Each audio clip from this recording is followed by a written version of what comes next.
여러분 반갑습니다. 임정식 교수입니다. 자, 전산회계 1급 2020년 강좌 시작하겠습니다. 시험 정보 및 해계란 1강의 제목을 이렇게 해놨는데요. 전산회계 1급 시험이 어떻게 구성이 되어 있고 시간은 어떻게 되고 정보를 기본적으로 파악하고 시험 주관은 어디서 하고 시험 시간은 어떻게 되는지, 그 다음에 회계의 의미까지 이번 시간에 파악하도록 하겠습니다. 먼저 전산회계 1급 이론 과목 구성입니다. 전산회계 1급 이론 과목은 재무회계와 원가회계와 부가가치세 3개가 믹스돼서 출제가 됩니다. 보통 재무회계가 8문제 정도 나오고요. 원가회계 5문제에서 4문제, 부가가치세가 나머지를 구성해서 15문항으로 구성됩니다. 부가가치세는 작으면 2문제, 많으면 3문제가 나옵니다. 그래서 합쳐서 원가회계하고 한 문제씩 왔다 갔다 할 수 있거든요. 그래서 15문제로 구성되고요. 하나에 2점씩입니다. 그래서 30점을 좌우하는 게 이론 과목이고요. 실기 구성 보겠습니다. 전산회계 1급 실기 과목 구성은 제일 처음에 기초정보관리가 있습니다. 회사 등록이나 거래처 등록, 정기분 재무상태표, 정기분 손익계산서, 정기분 이익잉여금처분계산서, 이런 거, 정기분 원가명세서, 거래처별 초기 2월, 그 다음에 일반 전표 입력, 부가가치세와 관련 없는 전표를 입력할 때 사용합니다. 그 다음에 메인 매출 전표 입력이 있는데요. 얘는 부가가치세와 관련된 거래를 입력할 때 사용하고요. 결산은 결산자료 입력에 입력하는 자동 결산과 일반 전표 입력에다 입력하는 수동 결산으로 믹스되어 있습니다.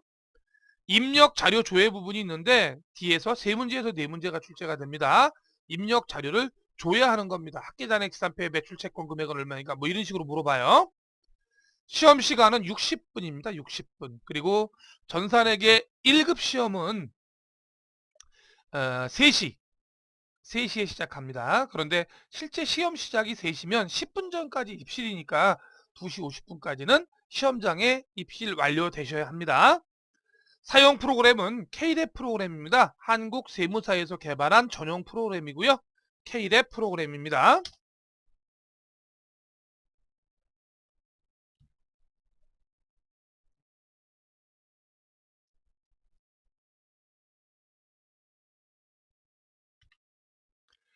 자, 두 번째입니다. 회계의 의미를 파악하는 건데요. 회계정보 이용자가 합리적인 판단이나 의사결정을 할 수 있도록 기업 실체에 관한 유용한 경제적 정보를 식별, 측정, 전달하는 과정이다. 이렇게 나왔어요. 회계정보 이용자는 외부 회계정보 이용자가 있고 내부 회계정보 이용자가 있거든요. 그걸 합쳐서 우리가 회계정보 이용자라 그래요. 내부 회계정보 이용자는 회사 안에 있는 임원이나 직원들, 그다음 외부 회계정보 이용자는 거래처, 정부, 그 다음에 투자자, 이런 사람들을 외부 회계정보 이용자라고 하거든요. 이 사람들이 합리적인 판단이나 의사결정을 할 수 있도록 기업 실체에 관한 유용한 경제적 정보를 식별, 측정, 전달하는 과정을 우리는 회계라고 합니다.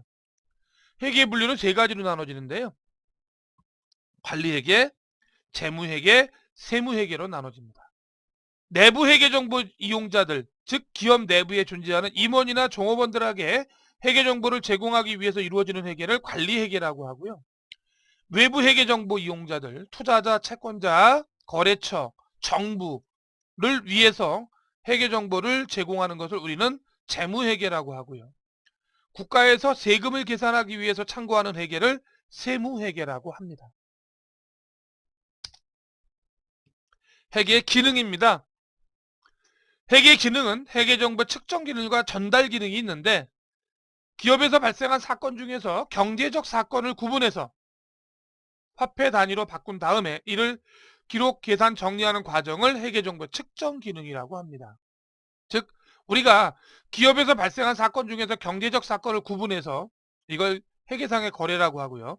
화폐 단위로 바꾼 다음에 분계로 얼마씩 표시한 다음에 기록, 계산, 정리하는 것, 이걸 회계 측정 기능이라고 하고요. 회계 정보의 전달 기능은 회계 시스템에 의하여 계산된 회계 정보를 정보 이용자에게 전달하는 것을 말합니다. 재무제표를 출력해서 전달하죠. 회계 정보의 이용자에 따른 회계 분류를 따져보겠습니다. 재무회계는 외부보고 목적입니다. 반면에 관리회계는 내부보고 목적입니다. 외부회계정보 이용자를 위한 보고 목적, 내부회계정보 이용자를 위한 보고 목적. 정보 이용자가 외부에 있는 외부회계정보 이용자니까 투자자, 채권자, 소비자 등 외부정보 이용자가 되고요. 특징은 재무회계는 과거 정보를 집계합니다. 우리가 1년치 경영상황을 보고서 손익계산서를 작성하죠. 지나갔죠? 과거죠. 그래서 재무회계는 과거 정보의 집계 보고고, 관리회계는 정보 이용자가 경영자, 관리자, 임원 등 내부 정보 이용자고, 특징은 미래와 관련된 정보 위주로 구성되어 있습니다. 그래서 관리회계는 대표적인 관리회계가 원가회계입니다. 내가 원가회계에서 제품을 만들면 원가가 얼마나 될까? 만들기 전에 미리 원가 계산을 할 수 있거든요. 그런 게 관리회계다. 즉 미래 관련된 정보 위주다.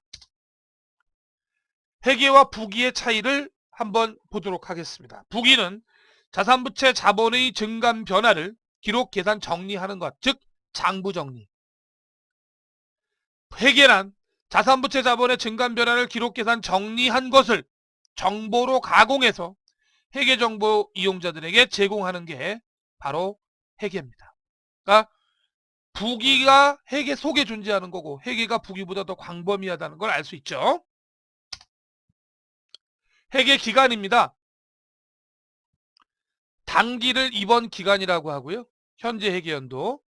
전기는 앞에 있잖아요. 앞전자예요. 앞에 기간. 차기는 뒤에 있잖아요. 2차자 써가지고 차기, 다음 기간. 이번 기간은 단기, 앞에 기간은 전기, 다음 기간은 차기라고 한다. 다시 한번요. 이번 기간을 뭐라 그래요? 단기. 앞에 기간은 전기, 다음 기간은 차기라고 합니다. 그 다음에 제일 중요한 거, 회계 기간이 시작되는 1월 1일을 기간의 처음, 기초라고 합니다. 뭐라 한다? 기초. 12월 31일은 기간의 끝, 기말이라고 합니다. 그리고 1월 1일부터 12월 31일까지 요 1년 사이 기간을 우리는 회계 연도, 1회계 연도 또는 1회계 기간이라고 표시합니다. 전기, 단기, 차기, 기초, 기말로 구분한다. 이거를 전기, 단기, 차기를 월로 바꿔볼게요. 전월, 당월, 차월. 주로 바꿔볼게요. 전주, 당주, 차주. 일로 바꿔볼게요. 당일, 전일, 차일. 전일 2월, 차일 2월, 전주 2월, 차주 2월, 전월 2월, 차월 2월, 전기 2월, 차기 2월 이렇게 쓸 수가 있습니다. 2월이라는 건 다음 기간으로 넘긴다. 그게 2월의 표시고요. 회계단입니다. 장부 정리를 할 때 장소적인 구분을 우리가 회계단이라고 하는데요. 본사가 있으면 공장이 있겠고 본점이 있으면 지점이 있겠죠. 본점 장부 정리냐, 지점 장부 정리냐, 본사 장부 정리냐, 공장 장부 정리냐 구분하는 걸 우리는 회계단이라고 합니다. 회계기간, 다른 말로 회계연도라고도 하는데요. 장부 정리의 기간적인 구분을 우리는 회계기간이라고 합니다. 또는 다른 말로 뭐라 한다? 회계연도라고 합니다. 자산부채 자본과 재무상태표에 대해서 학습하겠습니다. 자산부채 자본, 재무상태표의 구성 요소고요. 재무상태표를 보면 차변에 자산을 쓰고 대변에 부채와 자본을 쓰게 되어 있습니다. 뒤에 가서 배우겠지만 차변은 왼쪽이고 대변은 오른쪽을 말합니다. 그래서 재무상태표를 작성할 때 왼쪽에는 자산을 쓰고 오른쪽에는 부채와 자본을 쓰는데 회계 시간에는 왼쪽과 오른쪽이라는 말을 사용하지 않고 대체 용어를 사용한다 그랬죠. 차변과 대변입니다. 회계 기본입니다. 차변과 대변. 그래서 왼쪽은 차변, 오른쪽은 대변이라 그러자. 그래서 자산은 차변에 적히는데 가진 것과 받을 것을 적어요. 자기 자본과 타인 자본을 합친 거죠. 즉 자산은 부채 플러스 자본 금액을 말합니다. 부채는 줄 것이고 줄 것을 우리가 타인 자본이라고 말을 하거든요. 빚이에요, 빚. 자본은 미천, 자기 자본을 말하는 거, 순수한 내 장사 미천. 자, 예를 들어서 내가 붕어빵 장사를 시작하려고 하는데요. 자, 들으면서 머릿속으로 상상을 하세요. 제가 붕어빵 장사를 하려고 하는데 필요한 돈이 100만 원입니다. 통장을 찍어보니까 잔액이 70만 원 있습니다. 그러면 꼭 붕어빵 장사를 하려면 100만 원이 필요하다고 가정한다면 얼마의 돈이 모자라죠? 30만 원의 돈이 모자라죠? 이 30만 원을 엄마한테 빌렸어요. 30만 원은. 그럼 엄마한테 빌린 돈은 부채죠. 순수한 내 돈은 70만 원 가지고 있었죠. 그러면 이때 70만 원 순수한 내 돈은 자본이라고 하고요. 엄마한테 꾼 돈은 빌린 돈은 부채라고 하고요. 이 두 개를 합한 100만 원, 붕어빵 장사를 하는데 꼭 필요한 100만 원은 자산이라고 합니다. 그래서 자산은 부채와 자본이 플러스된 개념입니다. 그래서 우리가 누구네 집이 부자다 이렇게 말하면 와, 저 집 재산이 100억이 넘는데 이렇게 부자라고 표현을 하는데 실체는 그렇지 않을 수 있다는 거죠. 99억이 부채고 1억이 자본일 수 있잖아요. 자산일 수 있죠. 그러면 결국은 재산이 100억이 넘는데 이런 표현은 잘못된 거고요. 그 집이 진짜 부자라면 자본이 100억을 넘는데 이렇게 표현하는 게 맞는 겁니다. 자, 이제 시험에 가장 많이 나오는 빈출 문제인데 요거예요. 재무상태표 작성 목적이라고 나왔죠. 요거 시험 문제 단골로 나옵니다. 재무상태표의 작성 목적은 일정 시점에 재무상태 파악이죠. 일정 시점에 재무상태를 파악하기 위해 작성하는 장부가 뭐다? 재무상태. 재무상태표 등식은 자산을 구하는 등식이다 이렇게 기억을 하세요.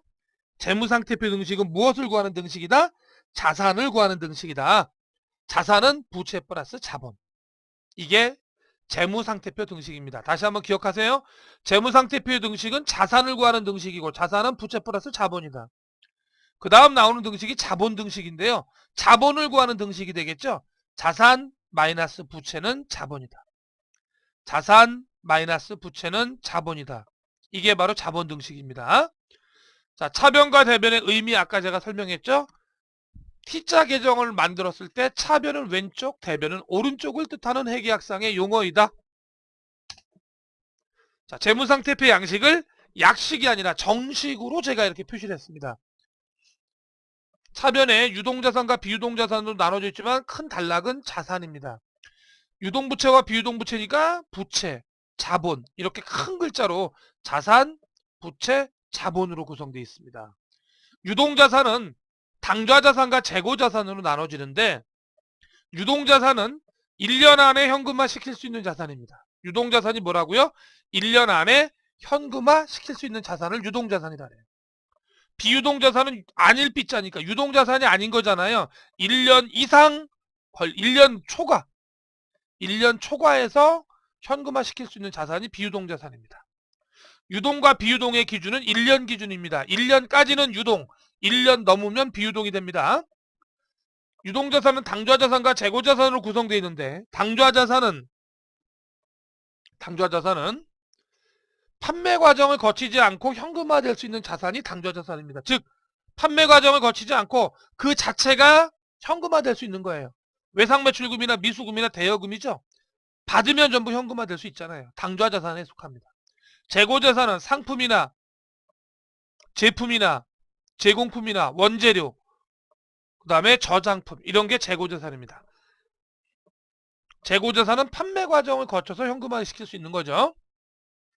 판매 과정을 거쳐서 현금화될 수 있는 게 뭐라고요? 재고자산. 판매 과정을 거치지 않고 현금화될 수 있는 자산은 당좌자산 이렇게 말을 하고요. 비유동자산은 1년을 초과해서 현금화될 수 있는 자산인데 네 가지입니다. 투자자산, 유형자산, 무형자산, 기타 비유동자산입니다. 투자자산, 1년 이상 보유 목적으로 구입하거나 투자 목적으로, 재테크 목적으로 구입한 자산을 투자자산이라고 합니다. 유형자산은 눈에 형체가 보이고 1년 이상 쓸 수 있는 자산을 유형자산이라고 합니다. 무형자산은 1년 이상 쓸 수 있지만 눈에 형체가 보이지 않는 자산을 무형자산이라고 합니다. 기타 비유동자산은 투, 유, 무에 속하지 않는 나머지 짜투리 자산을 기타 비유동자산이라고 합니다. 여기에는 임차보증금이나 전세권 같은 게 들어갑니다. 오른쪽에 있는 대변에 있는 유동부채는 1년 안에 갚아야 될 부채입니다. 비유동부채는 1년을 초과해서 갚아야 될 부채입니다. 비유동부채는 사채나 장기차입금, 이게 대표적입니다. 자본은 자본금, 자본잉여금, 자본조정, 기타 포괄손익노계액, 이익잉여금으로 구성되어 있습니다. 자본금은 발행된 주식의 액면총액, 자본잉여금은 자본거래에서 남는 잉여금, 자본 조정은 자본을 증가시키거나 감소시키는 구성 요소를 모아놓은 것. 기타 포괄손익 누계액은 매도 가능 증권 평가손익, 해외 사업 현산 차손익 이런 겁니다. 그 다음에 이익 잉여금이 있어요. 당기순이익 플러스 당기순이익 플러스 이익 잉여금, 당기순이익 플러스 이익 준비금을 말합니다. 당기순이익 플러스 이익 준비금을 뭐라 한다? 이익 잉여금이라 한다. 이 재무상태표 양식은요. 일시정지 눌러놓고 A4 용지 한 장 꺼내가지고 T자 그린 다음에 쭉 밑으로 다 써나갈 수 있어야 돼요. 눈 가리고 다 외우셔야 돼요. 이게 암기가 안 되어 있으면 못 나갑니다. 자, 유비, 삼국지의 주인공이죠. 유비. 그 다음에 자본. 유비 자본. 그 다음에 당죄, 투유무기, 너의 무기. 쓰리자, 기이 이렇게 외우세요. 투유무기, 너의 무기. 쓰리자, 기이. 자가 세 개가 겹치기가 참 기이한 일이잖아요. 쓰리자, 기이. 이렇게 외우면 안 잊어먹어요. 자산의 종류. 아까 제가 방금 전에 설명했잖아요. 유동자산과 비유동자산이 있다. 당좌자산은 판매 과정을 거치지 않고 현금화되는 자산. 재고자산은 판매 과정을 거쳐야만 현금화되는 자산. 투자자산, 재테크 목적으로 구입한 자산 1년 이상 쓸 수 있는 것. 유형자산, 일정한 형태가 있고 1년 이상 쓸 수 있는 자산이 유형자산. 무형자산, 형체가 없고 1년 이상 쓸 수 있는 자산. 기타 비유동자산, 그 외에 임차보증금이나 전세권이 대표적인 기타 비유동자산에 속한다. 제일 처음 배워야 될 게 유동자산입니다. 1년 이내에 현금화 가능한 자산인데 당좌자산은 판매 과정을 거치지 않고 현금화 가능한 자산. 현금, 보통예금, 당좌예금, 외상외출금, 받으름, 대여금, 미수금, 선급금, 가지급금 등. 재고자산입니다. 판매 과정을 거쳐야만 현금화되는 자산. 상품, 제품, 제공품, 반제품, 미착품, 소모품 등 뭐뭐 품자로 끝나는 게 대부분이다. 유동자산은 당좌자산과 재고자산으로 구성되어 있는데 당좌자산은 1년 판매 과정을 거치지 않고 현금화되는 자산. 그 다음에 재고자산은 판매 과정을 거쳐야만 현금화되는 자산이다. 이렇게 설명했죠. 비유동자산입니다. 자, 비유동자산을 학습합니다. 비유동자산은 유동자산이 아닌 거죠. 아닐 빚자, 빚 부정사가 사용됐잖아요. 비유동자산은 1년을 초과하여 현금화가 가능한 자산을 우리가 비유동자산이라고 그래요. 그럼 만약에 1년이면 어떻게 될까요? 1년은 유동자산에 포함되는 거고요. 1년을 초과하면 비유동자산이 되는 겁니다. 네 가지가 있다 그랬죠? 투자자산. 영업과 관련 없이 재테크 목적으로 구입한 자산입니다. 장기 보유 목적으로 구입하거나 재테크 목적으로 구입한 자산을 투자자산이라고 합니다. 제일 중요한 건 영업과 관련이 없다는 겁니다.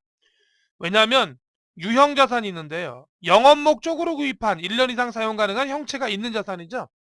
영업 목적으로 구입했고 1년 이상 똑같아요. 얘도 1년 이상, 얘도 1년 이상. 근데 형체가 있는 건 유형자산. 그럼 투자자산과 유형자산을 구분하는 건 뭐다? 영업과 관련 있느냐 없느냐의 차이. 영업과 관련 없이 영업 목적으로 이런 차이가 있고요. 무형자산. 물리적 실체가 없어요. 그러니까 무형이고요. 식별 가능하며 기업이 통제하고 있는 미래 경제적 효익이 있는 자산. 이렇게 외우셔야 돼요. 시험에 잘 나오거든요. 무형자산은 인식 요건. 식별 가능해야 된다. 기업이 통제하고 있어야 된다. 미래 경제적 효익이 있어야 된다. 그래서 무형자산의 뜻은 이렇게 암기하는 게 좋습니다. 기타 비유동자산은 투유무, 투자자산, 유형자산, 무형자산에 속하지 않는 기타 자산으로 임차보증금이나 전세권이 대표적인 기타 비유동자산에 속합니다. 투자자산에 속하는 것은 투자, 부동산, 그 다음에 매도가능증권, 만기보유증권, 지분법 적용 투자주식, 대표적인 투자자산이고요. 유형자산은 비품, 그 다음에 건물, 토지, 기계장치 이런 게 유형자산이고요. 무형자산은 영어권, 라이선스, 개발비 이런 게 무형자산입니다. 시험에 가장 많이 나오는 게 개발비죠. 빗자로 끝나면 대부분의 사람들이 비용인 줄 알고 있는데 개발비는 자산입니다. 자산 중에서도 무형자산에 속합니다.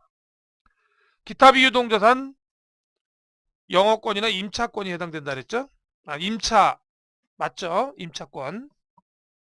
그 다음에 임차권이나 그 다음에 유동부채로 넘어갑니다. 유동부채는 1년 안에 갚아야 될 부채를 유동부채라고 하고요. 개정 과목 이렇게 다양하게 나와 있죠. 하나하나 외우셔야 돼요. 매입채무, 외상매입금하고 지급업을 합한 걸 매입채무라고 그러고요. 미지급금, 상품이나 원재료 이외의 자산을 사오고 줄 것. 선수금, 계약금 받은 것. 단기차입금, 상환기간이 1년 이내인 차입금. 가수금, 원인 모르고 받은 돈. 유동성 장기부채, 상환기간이 1년이 넘는 차입금의 상환기간이 1년 이내로 도래한 경우에, 장기차입금의 상환기간이 1년 안에 도래한다면 유동성 장기부채로 재분류한다 이겁니다. 가수금은 원인을 모르고 받은 돈이죠. 출장간 김정식이라는 사람이 회사로 100만원을 돈을 붙였어요. 회사에선 차변에 보통예금 100만원, 대변에 외상매출금인지 이게 알 수가 없어요. 그러면 가수금으로 일단 해놓습니다. 상환기간이 1년 이내인 걸 단기차입금이라고 그러고요. 상환기간이 1년을 넘어가면 장기차입금으로 구분합니다. 선수금, 먼저 선자, 받을 숫자, 돈금자, 먼저 받은 돈, 계약금 받은 거를 말합니다. 상품을 사오고 안 준 건 외상매입금이라고, 상품이 아닌 것을 사오고 돈을 안 주면 미지급금이라고 합니다. 상품이나 원재료를 사오고 돈을 안 주면 외상매입금, 상품이나 원재료가 아닌 그 외의 자산을 사오고 돈을 안 주면 미지급금이라고 한다. 자본입니다. 자산에서 부채를 뺀 걸 자본이라고 하죠. 자본입니다. 자본은 자산에서 부채를 뺀 것을 자본이라고 하는데요. 자산에서 부채를 뺀 게 자본이니까 자기자본이라고요. 부채를 타인자본이라고 합니다. 법인에서는 자본을 이렇게 5가지로 나눠요. 미리 기초 배울 때부터 외워두시는 게 유리하고요. 기초 자본만 배우고 나중에 자본의 구성 요소를 뒤에 가서 따로 배우려면 어렵게 느껴지니까 지금부터 아예 암기하고 넘어가세요. 자본금. 법인은 주식을 발행해서 설립이 되는데, 그 우리 회사가 한 주에 10,000원짜리 주식을 100주를 발행했다. 근데 액면 금액이 1주당 10,000원이다. 그럼 100만원이죠. 그 100만원을 발행된 주식의 액면 총액이라는 자본금이라고 그러고요. 자본잉여금은 자본거래에서 생긴 잉여금인데요. 100주의 주식을 액면 10,000원짜리를 5만원씩 발행했다. 그럼 500만원이 들어오겠죠. 그럼 원래 액면 총액 100만원과 내가 주식 발행해서 들어온 돈 500만원의 차이나는 금액 400만원을 자본잉여금이라고 하는 거고, 주식 발행 초과금이라고 해요. 자본잉여금은 자본거래에서 생긴 남는 잉여금이라 그랬죠. 그래서 액면 10,000원짜리 100주를 10,000원짜리를 5만원씩 발행했다. 500만원에. 그러면 발행된 금액 500만원에서 액면 금액 100만원을 뺀 400만원을 주식 발행 초과금이라고 분계를 하는데, 그 주식 발행 초과금을 자본잉여금에 구분하는 겁니다. 자본 조정은 자본을 증가시키거나 감소시키는 계정인데요. 만약에 주식 액면 10,000원짜리를 8,000원에 발행했다. 그래서 100주를 발행했다. 그러면 100만원짜리를 80만원에 발행하는 거잖아요. 그럼 20만원의 차익이 생기는데, 이 20만원을 주식 할인 발행 차금이라고 하고요. 자본 조정으로 분류합니다. 자본 조정. 자본 조정의 대표적인 게 뭐라고요? 주식 할인 발행 차금. 자본을 증가시키거나 자본을 감소시키는 역할을 하는 개정 과목들을 모아놓은 걸 자본 조정이라고 그래요. 네 번째, 기타 포괄 손익 누계액이 있는데요. 미실현 손익이에요. 그러다 보니까 손익계산서에 적지 못해요. 자본을 증가시키거나 감소시키는 항목입니다. 그래서 기타 포괄 손익 누계액은 미실현 손익이다. 실현되지 않은 손익이다. 그 다음에 기타 포괄 손익 누계액에 해당하는 건 매도 가능 증권 평가 손익, 해외 사업 환산 차손익이 대표적입니다. 5번의 이익잉여금, 영업활동에서 생긴 잉여금이죠. 말 그대로 당기순이익을 말할 때 우리가 이익잉여금이라고 합니다.